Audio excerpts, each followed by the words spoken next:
एक व्यापारी व्यापार करने के लिए एक शहर से दूसरे शहर जाता था। बीच में रेगिस्तान का कुछ इलाका पड़ता था।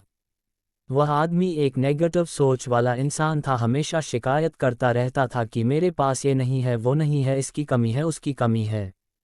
एक दिन वह रेगिस्तान में से गुजर रहा था, तभी उसकी पानी की बोतल खाली हो जाती है। उसे बड़ी जोर की प्यास लगती है, लेकिन रेगिस्तान में पानी ना मिलने की वजह से उसे बहुत गुस्सा आता है और बोलता है कि कितना खराब जगह है, ना कोई पेड़ ना पानी, रास्ता भी लंबा है, रेगिस्तान पार करना पड़ता है। तभी आसमान की तरफ देख करके कहता है कि भगवान, ये कैसा जगह बना दी है आपने। अगर मेरे पास में बहुत सारा पानी होता, बहुत सारे संसाधन होते, तो इस जगह पर हरियाली कर देता, बहुत सारा पेड़ लगा देता।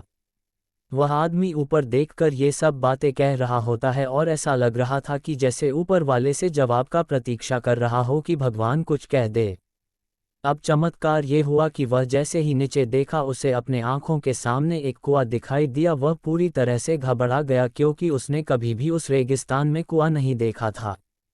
वह कुएं के पास पहुंचा और देखा कि कुआं पूरी तरह पानी से भरा हुआ है, परंतु वह आदमी नेगेटिव सोच वाला था और हमेशा शिकायत करता रहता था। और फिर से आसमान की तरफ देखते हुए बोला, भगवान, पानी से भरा हुआ कुआं तो दे दिया, लेकिन पानी निकलूंगा कैसे।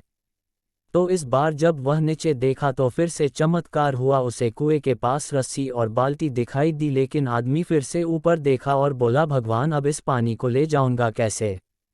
तभी उसको एहसास हुआ जैसे उसके पीछे कोई है। वह पीछे मुड़कर देखा तो एक ऊंट खड़ा हुआ होता है। वह पूरी तरह से घबरा गया, सोचने लगा कि ये तो सच में होने लग रहा है। मैं बातों बातों में कह तो दिया, अब मुझे यहाँ हरियाली करनी पड़ेगी और पेड़ लगाने की जिम्मेदारी लेनी पड़ेगी। आदमी को पानी से भरा हुआ कुआं मिल गया, बाल्टी और रस्सी मिल गई, पानी को ले जाने के लिए ऊंट भी मिल गया, सब कुछ मिल गया। अब वह आदमी सोच रहा था कि ये मैं बातों बातों में क्या बोल दिया, ये तो गड़बड़ हो गया। अब वह तेजी से दौड़कर भागने लगा। वह भाग रहा था, उस जिम्मेदारी से बच रहा था। तभी एक कागज उड़ते हुए आया और इसके शरीर से चिपक गया। उसने जब उस कागज को देखा तो उस पर लिखा हुआ था कि मैंने तुम्हें पानी दिया, कुआं दिया, रस्सी और बाल्टी दिया, पानी को ले जाने के लिए साधन दिया, फिर भी क्यों बचकर भाग रहे हो। उस आदमी को लगा कि मेरे साथ पता नहीं क्या हो रहा है।